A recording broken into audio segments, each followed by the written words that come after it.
Faith Jenkins shivered as the evening wind cut through her worn shawl, carrying with it the whispers that followed her down the main street of Hecla, Wyoming territory. "There goes that mute girl," they said, not bothering to lower their voices. But Faith wasn't mute. She simply had nothing worth saying to people who had already decided who she was. It was the spring of 1876, and at 22, Faith had long since learned that the frontier had little patience for those who didn't fit neatly into its harsh demands. The daughter of a schoolteacher who had died of typhoid 2 winters past, Faith found herself alone in a world that valued bold declarations and boisterous confidence, neither of which came naturally to her. She ducked into Mason's general store, the bell above the door announcing her presence more loudly than she ever would. Inside, Mrs. Mason barely acknowledged her as Faith handed over her carefully written list of supplies. The older woman's lips pursed in that familiar way, the silent judgment of a woman who believed Faith's quietness was either stupidity or arrogance. "Your usual order, then?" Mrs. Mason asked, her tone suggesting she was doing Faith a tremendous favor. Faith nodded, her eyes cast downward as her fingers nervously twisted the frayed edge of her shawl. "Speak up, girl. I swear, it's like pulling teeth to get a word from you. Your poor father must be rolling in his grave, him being such an educated man and all." The mention of her father stung, but Faith had grown accustomed to such barbs. She cleared her throat. "Yes, madam, thank you," she managed, her voice barely audible above the creaking floorboards. Mrs. Mason sighed dramatically. "That'll be 75 cents. And Charlotte Wells is looking for help with laundry since her baby's coming soon. Not that I mentioned you, she needs someone who can actually carry on a conversation with customers." She slid Faith's purchases across the counter with undisguised irritation. Faith paid and gathered her supplies, the weight of the goods nothing compared to the burden of Mrs. Mason's words. As she turned to leave, the door swung open, bringing with it a gust of wind and a tall figure that momentarily blocked the late afternoon sun. The man who entered removed his hat, revealing sun-streaked hair and a face weathered by years under open skies. His trail-worn clothes and the revolver at his hip marked him as one of the many cowboys passing through Hecla on cattle drives. But there was something in his steady gaze that distinguished him from the rowdy cowhands who typically descended on their small town. Faith lowered her eyes, preparing to slip past him and escape back to her small cabin at the edge of town. But as she moved toward the door, her paper-wrapped package caught on a nail protruding from a nearby shelf. The contents: flour, sugar, coffee, and a precious small tin of tea scattered across the floor. Mrs. Mason clicked her tongue in disapproval. "Really, Faith Jenkins, must you always be such a clumsy thing?" Mortified, Faith knelt to gather her spilled belongings, fighting back tears that threatened to expose her vulnerability to everyone in the store. As she scrambled to collect the items, a pair of worn leather boots appeared in her field of vision. The cowboy had crouched beside her. "Let me help you, miss," he said, his voice low and gentle as he began gathering the scattered packages. Unlike most who addressed her, he didn't seem impatient or annoyed by her silence. Faith glanced up briefly, meeting his eyes a clear blue that reminded her of summer skies before quickly looking away. "Thank you," she whispered, the words barely audible. The cowboy continued helping, seemingly unbothered by her near silence. When they had collected everything, he handed her the last package with a slight smile. "Cole Whitman," he said simply, "just arrived in town." Faith accepted the package, nodding her acknowledgement but unable to force out more words under Mrs. Mason's scrutinizing gaze. "She's Faith Jenkins," Mrs. Mason interjected, her tone suggesting she was explaining a peculiar local phenomenon. Not one for conversation, that one. Her father was our schoolteacher before he passed. Smart man. Shame about the daughter. Faith felt her cheeks burn with humiliation. She clutched her supplies tightly and moved toward the door. "Miss Jenkins," Cole called after her, his voice causing her to pause despite her desire to flee. "Don't worry about the flour that's spilled. I'll settle it with Mrs. Mason." Faith turned slightly, confusion evident in her expression. He smiled a genuine, warm smile that reached his eyes. "Your silence speaks volumes, Miss Jenkins. Sometimes the quietest people have the most to say." Faith stood frozen, her heart thundering in her chest. No one had ever suggested her quietness might be anything but a flaw. Without a word, she pushed through the door and hurried down the street, Cole Whitman's words echoing in her mind like thunder across the Wyoming plains. The next morning, Faith rose early as was her habit. Her small cabin, tucked at the edge of town where the settlement gave way to open grassland, had been her father's pride. Though modest, it boasted a small garden plot that Faith tended religiously, coaxing vegetables from the stubborn Wyoming soil. As she drew water from the well for her morning ablutions, she spotted a rider approaching from town. The rising sun silhouetted the figure, but as he drew closer, Faith recognized the straight-backed posture of Cole Whitman. Her stomach tightened with unexpected nervousness. He slowed his horse as he approached, removing his hat in a gesture of respect. "Good morning, Miss Jenkins. I hope I'm not disturbing you." Faith shook her head, clutching the water bucket like a shield.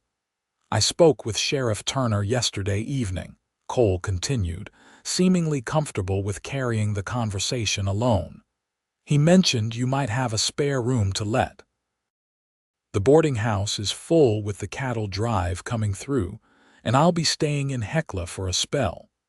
Faith's eyes widened slightly. While it wasn't uncommon for respectable, unmarried women to take in boarders for extra income, particularly in frontier towns where accommodations were scarce, she had never considered such an arrangement. Her sanctuary would be invaded, her carefully constructed world of silence disrupted. Seeing her hesitation, Cole added, "I understand if you're not comfortable with the idea. The sheriff just mentioned you might appreciate the extra income with winter coming and all. I'm handy with repairs, too, if that helps my case." Faith glanced at her cabin. The roof did need work before the heavy snows came, and her savings were meager. Teaching occasional lessons to the town's children paid little, and the death of her father had left her financially vulnerable. Cole waited patiently, not pressing for an immediate answer. His quiet respect for her silence was disconcerting after years of people trying to force her into their mold of proper communication. Finally, Faith set down her bucket and motioned for him to follow her to the cabin. Inside, she took a slate and chalk tools of her occasional teaching and wrote carefully. $5 a week, meals included, you repair the roof." Cole read her note and nodded. "That's more than fair, Miss Jenkins. I can start on the roof today if that suits you." Faith hesitated, then wrote, "Why Hecla?" Cole's expression grew more serious. "I've been tracking a man, an outlaw named Raymond Drake. He killed my brother 2 years ago in Colorado. I've followed his trail here." Faith's alarm must have shown on her face, for Cole quickly added, "I don't mean to bring trouble to your door, Miss Jenkins. Drake doesn't know me, and I plan to let the law handle him once I confirm he's here. I'm no vigilante." Faith considered this, then wrote, "The small room at the back. Clean up after yourself." Cole smiled, the warmth of it reaching his eyes again. "Yes, madam, you'll hardly know I'm here." Faith doubted that very much, but she nodded her agreement. As Cole left to fetch his belongings from the livery stable, Faith leaned against the closed door, her heart racing. She had just invited a stranger into her carefully ordered life, a man on a mission that could prove dangerous. Yet something about Cole Whitman's patient demeanor, and the way he seemed to respect her silence, made her trust him in a way she hadn't trusted anyone since her father died. That afternoon, the rhythmic sound of Cole hammering on her roof filled the air as Faith worked in her garden. The familiar routine of tending her plants helped calm her nerves about her new arrangement. When she glanced up occasionally, she could see Cole moving efficiently across the roof, replacing damaged shingles with practiced ease. By evening, when Cole climbed down from his work, Faith had prepared a simple but hearty stew. They ate together in what might have been an awkward silence, but Cole seemed perfectly comfortable with the quiet, occasionally making observations about the town or commenting on the quality of her cooking without expecting lengthy responses. After dinner, as Faith cleared the dishes, Cole said, "I met Mrs. Wells today while fetching supplies. She mentioned needing help with her laundry business." Faith stiffened slightly, wondering if this was leading to yet another comment about her unsuitably quiet nature. "I told her you might be interested," Cole continued, "and that you're an excellent teacher who could probably handle laundry accounts better than most." She seemed quite interested in the idea of having someone with a head for figures managing her books. Faith turned to him in surprise. Cole shrugged. "I hope I didn't overstep. It just struck me that your talents might be wasted on merely washing clothes when you could be managing the enterprise." Mrs. Wells seemed to agree once I mentioned it. Faith felt a strange sensation in her chest, a warmth she hadn't experienced in years. Someone had seen value in her beyond her deficit of words.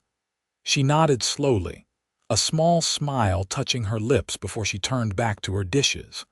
Later, as she prepared for bed, Faith heard Cole moving about in the small back room. The unfamiliar sounds of another person in her home were both disconcerting and oddly comforting. For the first time since her father's death, the cabin didn't feel quite so empty. As days turned into weeks, Faith and Cole settled into an unexpected rhythm. Each morning, Faith would rise early to prepare breakfast before Cole headed into town to continue his discreet inquiries about Raymond Drake. In the evenings, he would return to work on various repairs around the cabin while Faith prepared dinner. Their conversations were largely one-sided, with Cole speaking and Faith responding with nods, gestures, or occasionally written notes.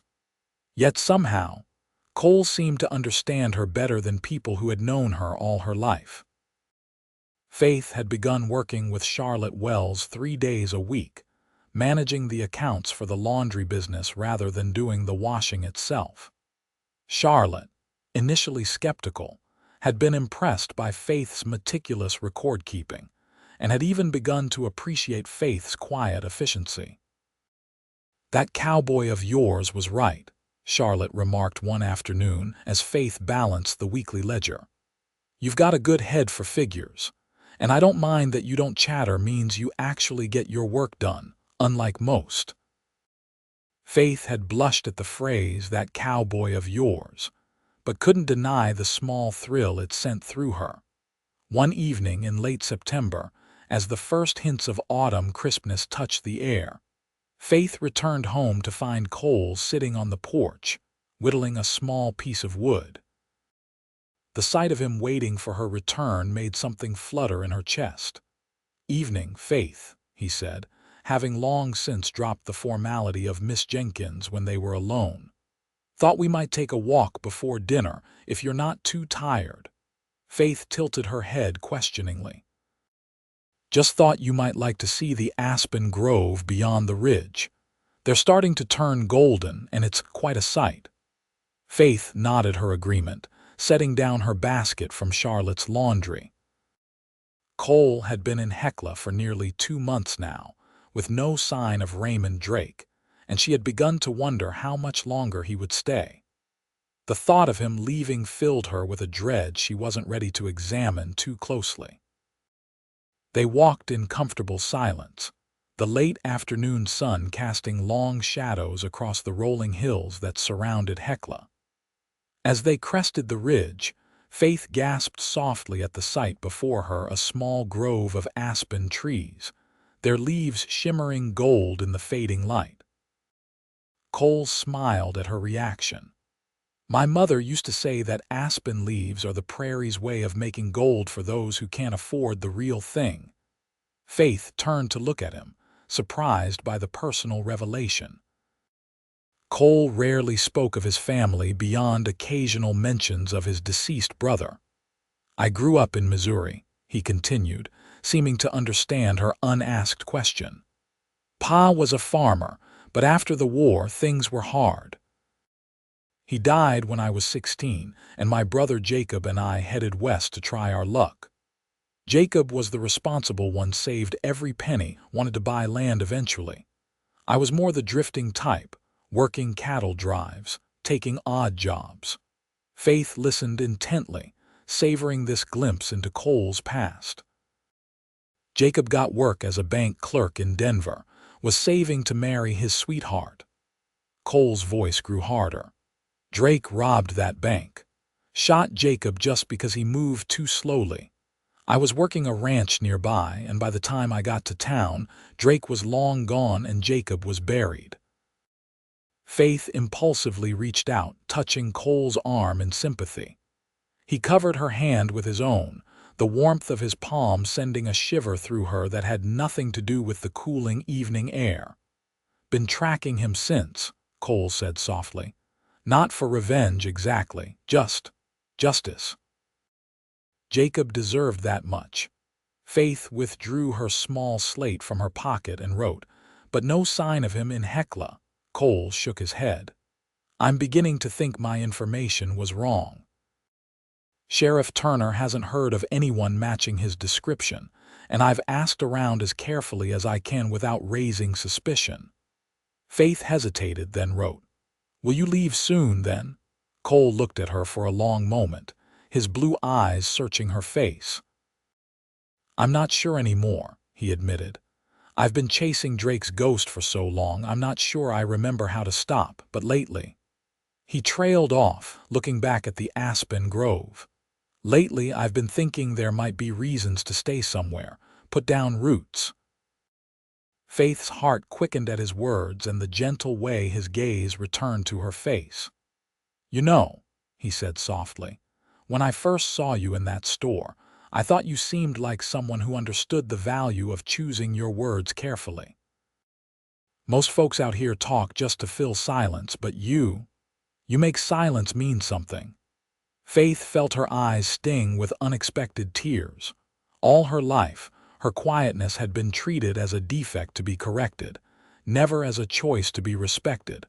Cole seemed to sense her emotion.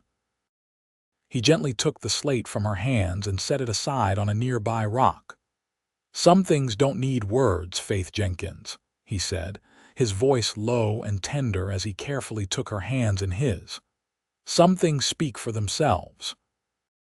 As the golden light of sunset filtered through the aspen leaves, casting dappled shadows on their faces, Cole leaned forward slowly, giving Faith every opportunity to pull away. But she remained still, her heart hammering as his lips met hers in a kiss so gentle it might have been the touch of a breeze. When Cole pulled back, Faith's eyes were wide with wonder. No one had ever kissed her before. No one had ever looked at her, the way Cole was looking at her now, as if her silence was not a barrier but a bridge to something deeper. I should probably apologize for being forward, Cole said with a slight smile, but I'm not sorry, Faith. Not one bit. Faith shook her head slightly, a small smile curving her lips. She wasn't sorry either. They walked back to the cabin as twilight deepened into dusk, not touching but walking closer than before, the air between them charged with unspoken possibilities. That night, as Faith lay in her bed listening to the familiar sounds of Cole moving about in his room, She pressed her fingers to her lips, still feeling the gentle pressure of his kiss. For the first time in her life, she wondered if her quietness might not be a flaw, but simply part of who she was, a part that the right person could value rather than try to change. The next morning, Faith woke to find Cole already gone. A note on the kitchen table explaining he had business in town and would return by evening. Such notes had become their primary means of communication when they weren't together, and Faith had come to treasure Cole's clear, steady handwriting almost as much as his spoken words. She was just finishing her morning chores when a knock at the door startled her. Visitors were rare at her remote cabin. Faith opened the door cautiously to find Sheriff Turner standing there, his weathered face grave. "Miss Jenkins," he nodded respectfully. "Might I come in for a moment? Got something to discuss with you and Whitman." Faith gestured for him to enter, then pointed toward town and shrugged to indicate Cole's absence. "Ah, he's not here." Sheriff Turner removed his hat, turning it nervously in his hands. "Well, maybe that's for the best. Miss Jenkins, I've just received a telegram from the sheriff in Cheyenne. Seems a man matching Raymond Drake's description was spotted there 3 days ago." Faith felt her stomach clench with dread. "There's more," the sheriff continued. "The telegram included information about a man who's been asking after Drake in several towns across Wyoming and Colorado. A man fitting Whitman's description." Faith nodded slowly, unsurprised. Cole had never hidden his search from her. "Thing is, Miss Jenkins, the telegram suggests this man might not be just seeking justice. The sheriff in Denver remembers a Cole Whitman all-right brother to a bank teller killed in a robbery. But he also remembers Whitman swearing vengeance, threatening to kill Drake himself if the law didn't. Caused quite a scene, apparently." Faith's eyes widened in surprise. This didn't sound like the measured, justice-seeking man she had come to know. "I like Whitman," Sheriff Turner said carefully. "He's been nothing but respectful and law-abiding since arriving in Hecla.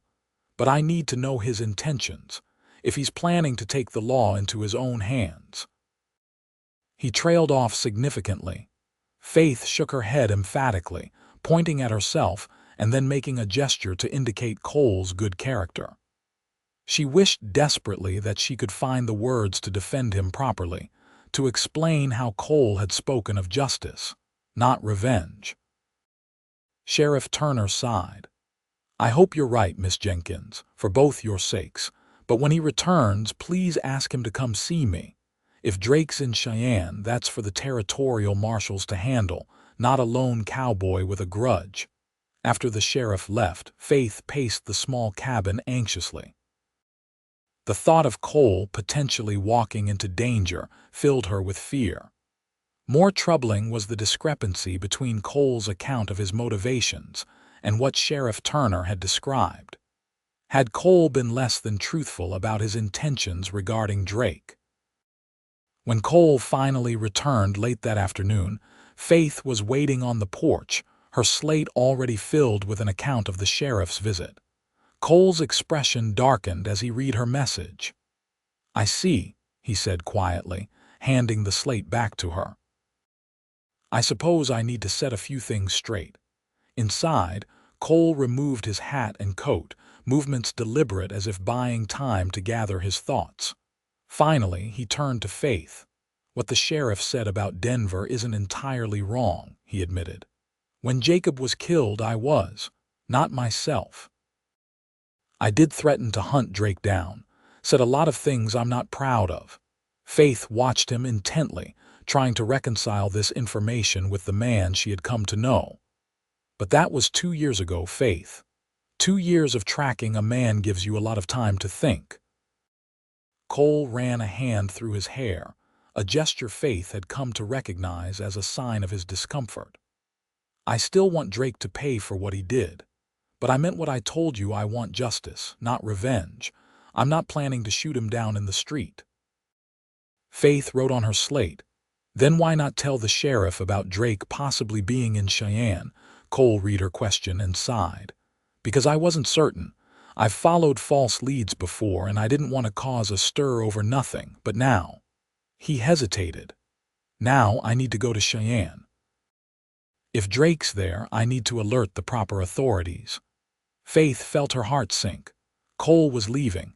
She had always known this day might come, but the reality of it struck her like a physical blow. As if reading her thoughts, Cole stepped closer. Faith, I want you to know something. These past months in Hecla with you, they've changed me. Before I met you, catching Drake was all that mattered. Now I'm not so sure. Faith looked up at him questioningly. I find myself thinking about what comes after, Cole explained softly. After Drake is caught, after justice is served. I find myself thinking about a quiet life. A home. Things I never thought I wanted. He reached out, gently taking her hands in his. I have to go to Cheyenne. I have to see this through, but I want to come back, Faith, to Hecla, to you, if you'll have me. Faith felt tears welling in her eyes. She had spent so many years being overlooked, dismissed for her quietness, that she had never imagined someone might choose her, might see past her silence to the person beneath. With trembling hands, she took her slate and wrote, I'll wait for you.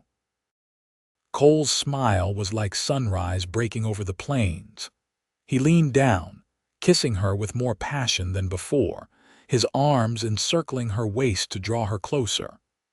Faith melted into his embrace, her slate clattering forgotten to the floor as she wrapped her arms around his neck.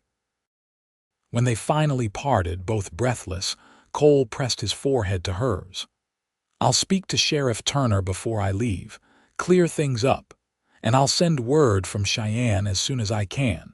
Faith nodded, her heart too full for even written words. Cole was gone by dawn the next morning, having spent the evening making preparations for his journey.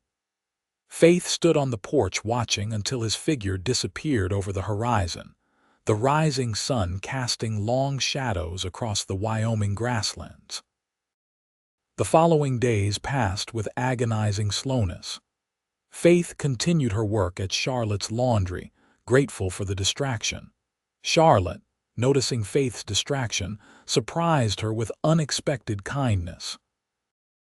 That cowboy of yours will be back, she said matter-of-factly as they sorted accounts one afternoon. I've seen how he looks at you, like you hung the moon and stars. Faith blushed, but felt a surge of gratitude for Charlotte's reassurance. A week after Cole's departure, a telegram arrived from Cheyenne. Sheriff Turner brought it to Faith personally, his expression unreadable as he handed over the yellow paper. Faith's hands trembled as she unfolded the telegram, her eyes scanning the brief message. Drake apprehended by Marshall's stop trial set for November stop, all well stop returning Hecla next week stop, missing you stop Cole relief, flooded through her so intensely that she had to sit down. Sheriff Turner, reading the telegram over her shoulder, nodded with satisfaction. Good news all around, he commented. Drake caught proper like by the law and your young man coming home with a clear conscience. Faith smiled at the words your young man, the phrase warming her from within despite the autumn chill that had settled over Hecla. True to his word, Cole returned to Hecla the following week, riding into town on a crisp October morning. Faith, who had taken to watching the road from Cheyenne whenever her duties allowed, spotted him from Charlotte's front window and in a most uncharacteristic display, dropped the ledger she was working on and rushed outside. Cole, seeing her hurrying down the street toward him, dismounted quickly. Faith didn't slow her pace, running straight into his open arms with such force that he staggered back a step, laughing as he lifted her off her feet in an embrace. I take it you missed me too, he murmured into her hair, setting her gently back on her feet but keeping his arms around her. Faith nodded, not caring that they were creating a spectacle in the middle of Hecla's main street. For once, The whispers and stares of the townspeople meant nothing to her. Cole grinned down at her, his blue eyes alight with happiness. Drake confessed to the bank robbery and Jacob's murder, along with 2 other holdups. He'll be in territorial prison for the rest of his natural life. He tucked a strand of hair behind Faith's ear, his touch gentle. It's over, Faith. Really and truly over. Faith smiled up at him, her eyes conveying what words could not: her pride in him, her joy at his return, her relief that he had found his justice without bloodshed. Now, Cole said softly, about those plans for after. That evening, seated before the fire in Faith's cabin, Cole told her everything about his time in Cheyenne, how he had alerted the marshals to Drake's presence, how they had apprehended the outlaw during another attempted robbery, how Cole had testified about his brother's murder and then watched as Drake was led away to await trial. It was strange, Cole admitted, staring into the flames. All these years I thought I needed to be the one to bring him to justice, but watching the marshals take him away, it felt right, clean. Jacob would have wanted it that way. Faith, seated beside him on the small settee, reached for his hand and squeezed it gently. But the strangest part, Cole continued, turning to look at her directly, was how little satisfaction I felt. All I could think about was getting back here. To you. He shifted on the settee to face her more fully. Faith Jenkins, I know we haven't known each other long by some standards, and I know I'm just a drifting cowboy with not much to my name, but these past months with you, they've meant everything to me. Faith's heart began to race as Cole took both her hands in his. I love you, Faith. I love your quiet strength, your gentle heart, the way you listen like no one else I've ever known. I love how you say more with a look than most people say with 100 words. His voice grew husky with emotion. And if you'll have me, I'd like to stay in Hecla, permanently. As your husband. Faith's eyes widened, tears welling up and spilling onto her cheeks. Cole reached up to brush them away with his thumb. I know this is sudden, he said softly. And I'll understand if you need time to. Faith cut him off by pressing her fingers to his lips, shaking her head slightly. She rose from the settee and went to fetch her slate, writing quickly before returning to Cole's side. I don't need time, she had written. I love you too, yes. Cole read her words, his expression transforming with joy. He pulled her into his arms, kissing her with a tenderness that spoke of promises kept and a future shared. When they finally parted, Cole rested his forehead against hers. I don't have a ring yet, he admitted. But I have some savings, and there's a jeweler in Cheyenne who. Faith shook her head, taking her slate again to write. I don't need a fancy ring, just you. Cole smiled, a hint of mischief entering his expression.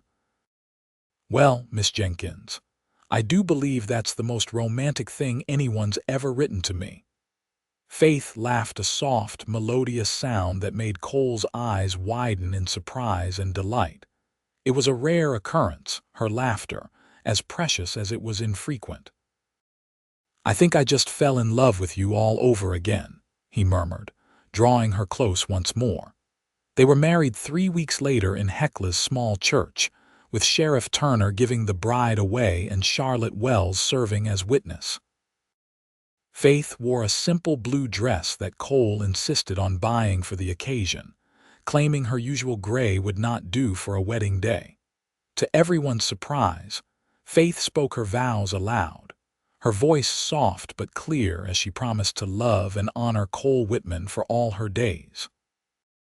The effort it cost her was evident in the trembling of her hands, but the pride in Cole's eyes made it worthwhile. Never thought I'd hear her speak 2 sentences together, Mrs. Mason remarked to another town matron after the ceremony. Suppose that Cowboy worked some kind of miracle. Charlotte Wells, overhearing, shook her head. No miracle needed, she replied crisply. Just someone who bothered to listen instead of demanding she chatter like a magpie to prove her worth. The winter of 1876 was a harsh one, with blizzards sweeping across the Wyoming Territory and temperatures dropping so low that the creek near Faith and Cole's cabin froze solid. But inside, warmth prevailed. Cole had taken work as a deputy to Sheriff Turner, his knowledge of outlaws and tracking proving invaluable to the aging lawman. Faith continued managing Charlotte's accounts, but also began teaching reading and arithmetic to several of the town's children 3 afternoons a week. Her quiet methods proved surprisingly effective, particularly with the shyer children who had struggled under more forceful instruction. As winter gave way to spring, Faith and Cole began planning additions to their cabin: an extra bedroom, a larger kitchen, perhaps even a proper parlor where Faith could teach during inclement weather. Cole's skills as a carpenter, honed during years of taking odd jobs between cattle drives, served them well as he set about expanding their home. One evening in early April, as they sat on their porch watching the sunset paint the prairie in hues of gold and purple, Faith turned to Cole with unusual hesitation. She had been unusually quiet even by her standards that day, a fact that had not escaped Cole's notice. "Something on your mind, love?" he asked, reaching over to take her hand. Faith nodded slowly. She had been practicing for days, rehearsing in her mind, determined to say these particular words aloud rather than write them. Taking a deep breath, she met Cole's concerned gaze. "I'm with child," she said softly, her voice steady despite its natural quietness. Cole stared at her for a long moment, his expression blank with shock. Then, as her words registered fully, his face transformed with such radiant joy that Faith felt tears spring to her eyes. "A baby," he whispered, as if speaking too loudly might somehow break the spell of the moment. When Faith nodded confirmation, Cole let out a whoop of delight that likely startled every bird within a half-mile radius. He leapt to his feet, pulling Faith up with him and spinning her around carefully. "A baby," he repeated in wonder as he set her gently back on her feet. He knelt before her, placing his hands reverently on her still flat stomach. "Our baby." Faith ran her fingers through his hair, smiling down at him as he pressed his ear to her abdomen as if expecting to hear something already. "When?" he asked, looking up at her with such tenderness that Faith felt her heart might burst. "October," she replied, the word barely above a whisper. Cole stood, gathering her in his arms with extraordinary gentleness, as if she had suddenly become fragile as spun glass. "I love you," he murmured against her hair. "Both of you." That night, as they lay in bed discussing names and plans for the nursery, Cole suddenly grew quiet, a thoughtful expression crossing his face. "Faith," he said slowly, "I've been thinking about something for a while now." "About your father's books." Faith looked at him questioningly. Her father's collection of books, everything from Shakespeare to geology texts, had been carefully preserved in trunks since his death. Too painful a reminder for Faith to display, but too precious to part with. "This town has no proper school," Cole continued. "Just Mrs. Fenwick teaching out of her dining room when she can spare the time. But with a baby coming and other young families moving into the area." He hesitated. "What would you think about opening a real school?" "Using your father's books, your teaching skills." Faith sat up, surprised by the suggestion. Teaching a few children basic reading and mathematics in her home was one thing, but establishing an actual school— "I know it's a big step," Cole acknowledged, reading her expression. "But I've seen how those children respond to you, Faith. They don't mind that you speak little, maybe they even prefer it. You listen to them, really listen, in a way Mrs. Fenwick never does." Faith considered the idea, remembering how her father had dreamed of building a proper schoolhouse in Hecla. He had died before securing the town council's approval, and the project had died with him. We could propose it to the town council, Cole suggested. With the population growing, they might be more receptive now than they were in your father's time. Faith reached for the slate and chalk she kept beside the bed, writing quickly. They would never accept me as a teacher, not as I am. Cole read her words and shook his head firmly. They would if I had anything to say about it. Sheriff Turner thinks highly of you and he has influence. Charlotte Wells, too, and anyone who's seen how you've helped their children learn to read would back you. He took her hand, his expression earnest. Faith, you've spent your life believing your quietness was a weakness, but I've seen how it makes you observe more carefully, listen more intently. Those are qualities a teacher should have. Faith wrote again. And when I need to instruct, you speak when necessary, Cole replied simply. Just as you do with me with Charlotte, and you write beautifully. Use the slate for longer instructions. There are ways, Faith, if you want to try. Faith stared at her husband, marveling at his unwavering belief in her abilities. Slowly, she nodded. Then we'll speak to Sheriff Turner tomorrow, Cole said, drawing her close again. See what he thinks about approaching the council. To Faith's astonishment, the idea of a proper school for Hecla gained traction quickly. Sheriff Turner was enthusiastic, pointing out that a good school would attract more stable families to the growing town. Charlotte Wells, whose own children had received only sporadic education, offered the use of a building she owned behind the laundry as a temporary schoolhouse, until something more permanent could be arranged. The town council, composed primarily of businessmen eager to see Hecla grow, approved the plan with surprising readiness. Only Mrs. Mason expressed reservations about Faith's suitability as a teacher, but she was quickly outvoted. You'll need an assistant, though, Sheriff Turner told Faith as they left the council meeting. Someone to help with the younger children, maybe handle more of the speaking parts while you focus on the actual teaching. Faith nodded her agreement, already thinking of Susan Parker, a young woman who had recently arrived in Hecla with her widowed mother and who had expressed interest in teaching. Throughout the summer, as Faith's body changed with her advancing pregnancy, she and Cole worked alongside volunteers to prepare the schoolhouse. Faith's father's books were carefully unpacked and arranged on newly built shelves. Cole crafted simple but sturdy desks and benches. Charlotte donated slates and chalk, while other townspeople contributed maps, a globe, and even a small piano salvaged from a saloon that had closed in a neighboring town. By September, with Faith's October due date approaching, the Hecla School was ready to open its doors to 28 students ranging from 5 to 16 years of age.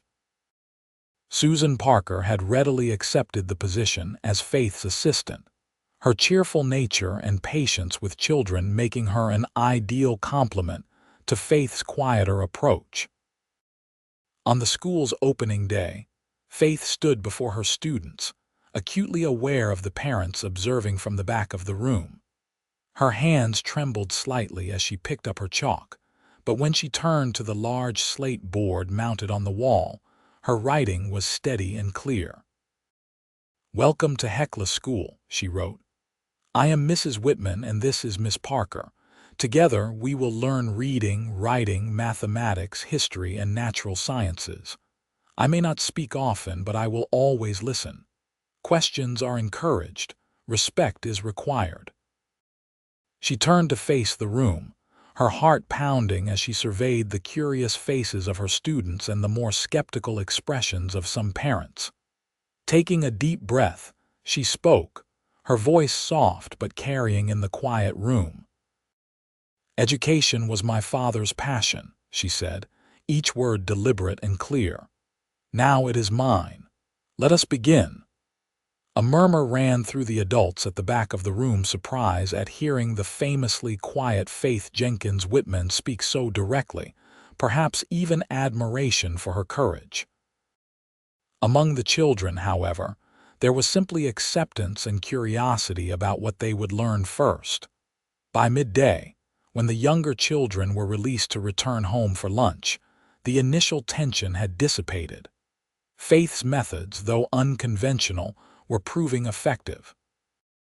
She spoke when necessary, wrote extensively on the slate board, and utilized Susan's more outgoing nature for group recitations and songs. Most importantly, she gave individual attention to each child, kneeling beside desks to offer assistance with a patience that many had never experienced from an adult.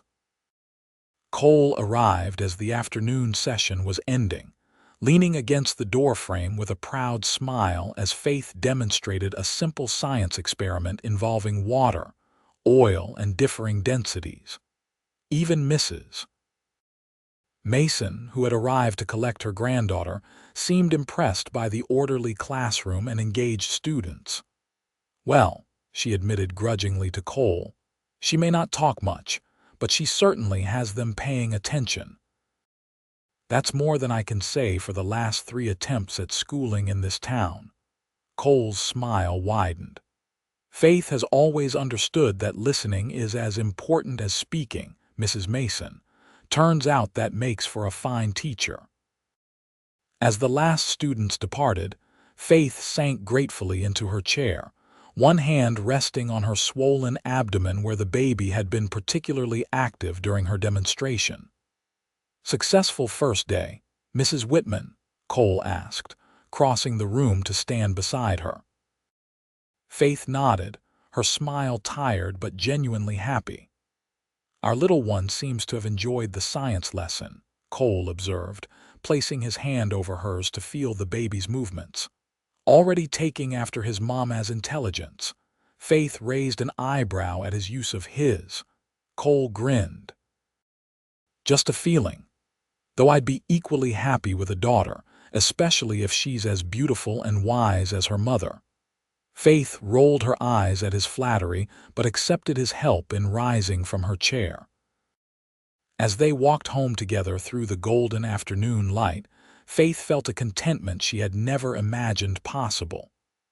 From the girl who had been rejected for her silence, she had become a woman respected for her abilities, loved for herself, and soon to be a mother. 2 weeks later, after a particularly long day at the school, Faith went into labor. Cole, who had been watching her closely as her due date approached, recognized the signs immediately and sent young Tommy Wells racing for the midwife while he helped Faith to their bed. "Easy now, love," he murmured, supporting her through the first strong contraction. "Mrs. Baxter will be here soon." Faith nodded, her face pale but composed. She had been preparing for this moment for months. Reading every medical text her father had owned and discussing the process frankly with Charlotte Wells, who had borne 5 children of her own. Mrs. Baxter arrived promptly, her no-nonsense manner somehow reassuring as she examined Faith and declared everything to be progressing normally. "First babies often take their time," she informed Cole, who was pacing anxiously. "Might be hours yet. You'd best wait outside, boil some water, make yourself useful." Cole looked to Faith, unwilling to leave without her approval. She nodded, squeezing his hand once before releasing it. His reluctance was evident, but he respected Faith's wishes and Mrs. Baxter's expertise enough to withdraw to the kitchen. The labor was long, as Mrs. Baxter had predicted. Through the night, Cole wore a path in the floorboards outside the bedroom door, wincing at each muffled sound of Faith's pain. Several times, he nearly burst into the room, restraining himself only by recalling Faith's composed nod, her trust in the process, and in Mrs. Baxter's skills.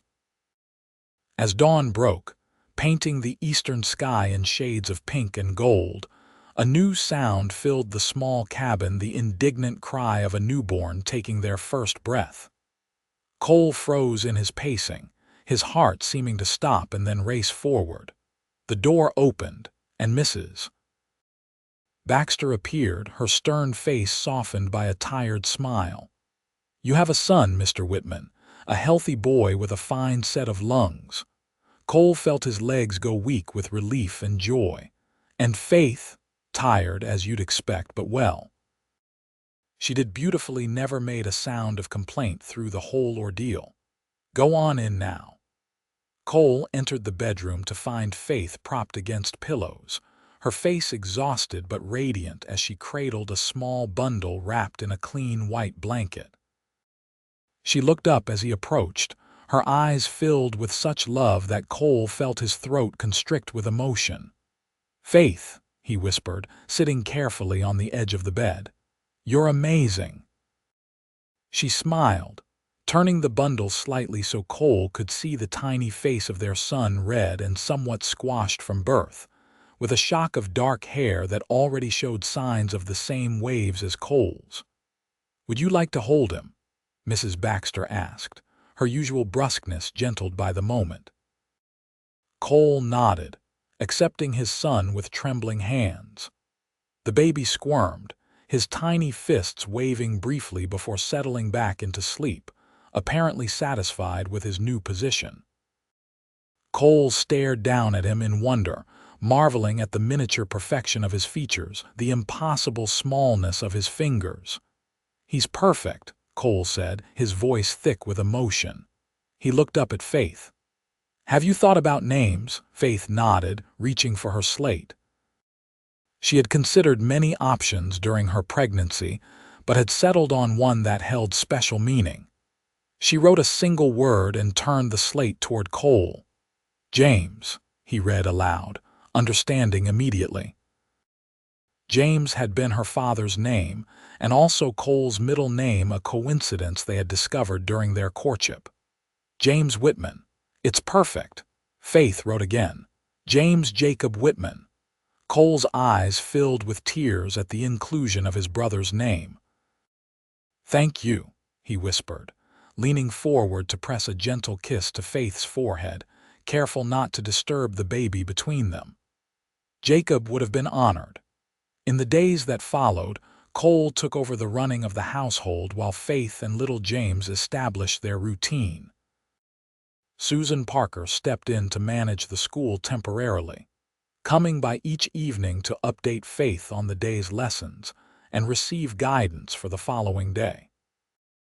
News of James's birth spread quickly through Hecla, and soon the cabin was filled with visitors bearing gifts and food. Charlotte Wells with a handmade quilt, Sheriff Turner with a tiny wooden horse he had whittled himself, even Mrs. Mason with a basket of preserves and grudging congratulations. "Fine-looking boy," she admitted, peering at James with unexpected softness. "Got his father's hair and his mother's eyes, I'd say." Faith, seated in the rocking chair Cole had made for her, smiled her thanks. "Over the month since their marriage, Mrs." Mason's attitude toward Faith had gradually shifted from dismissive to something approaching respect, particularly after seeing the success of the school. By November, Faith was ready to return to teaching, though only for morning sessions at first. James accompanied her, sleeping in a cradle in the corner of the schoolhouse while Faith taught. The arrangement worked surprisingly well. The older children were protective of their baby, tiptoeing past his cradle and sometimes taking turns gently rocking him when he stirred. Cole, watching Faith manage both motherhood and teaching with quiet grace, felt his admiration for his wife grow daily. The woman who had once been dismissed as too quiet, too withdrawn, had become the heart of their growing community, respected as an educator, consulted for her knowledge of books and figures, and loved for her gentle wisdom. As winter settled over Hecla once more, the Whitman cabin became a center of warmth and learning. Cole had built shelves along one wall of their expanded main room, and Faith's father's books now stood proudly displayed rather than hidden in trunks. In the evenings, Cole often read aloud while Faith nursed James, the three of them creating their own intimate world within the larger community they were helping to build. One snowy December evening, as they sat before the fire after putting James to bed, Cole turned to Faith with a thoughtful expression. "Remember when we first met?" he asked, his voice warm with the memory. "In Mason's store when you dropped your packages." Faith nodded, smiling at the recollection. "I told you then that your silence speaks volumes," Cole continued, taking her hand. "I meant it then, but I understand it even better now. You've taught me to listen differently, Faith, not just to words, but to all the ways people communicate when words fail them." Faith squeezed his hand, her eyes conveying her understanding. "I was thinking about that today," Cole said, "watching you with the Anderson boy, the one who stutters so badly. The way you gave him time, didn't rush him or finish his sentences for him. The other children were fidgeting, but you just waited, calm as could be, until he got his thought out." Faith shrugged slightly. She knew too well how it felt to be rushed, to be judged for not communicating in the expected manner. "Afterward," Cole continued, "Sheriff Turner said something that struck me. He said that woman understands silence better than anyone I've ever known. And he's right, Faith, you do. It's a gift one this town needed without even knowing it." Faith's eyes filled with tears at the unexpected praise. She reached for her slate, compelled to respond to Cole's words. "I never thought my quietness could be valuable," she wrote, "until you." Cole read her words and pulled her into his arms, kissing her with a tenderness that still made her heart race even after months of marriage. When they parted, he cupped her face in his hands, his blue eyes serious as he regarded her. "Your quietness is just one part of who you are, Faith Whitman, and every part of you is valuable beyond measure. To me, to James, to this town." He smiled, his thumb gently brushing her cheek. "Though I must admit, I do treasure those rare occasions when you choose to share your voice." Faith leaned forward, pressing her lips to his ear. "I love you, Cole Whitman," she whispered, the words soft but clear. Cole's arms tightened around her. "And I love you, Faith Whitman, every word spoken, every silence shared." Outside, snow continued to fall on Hecla, blanketing the Wyoming prairie in pristine white.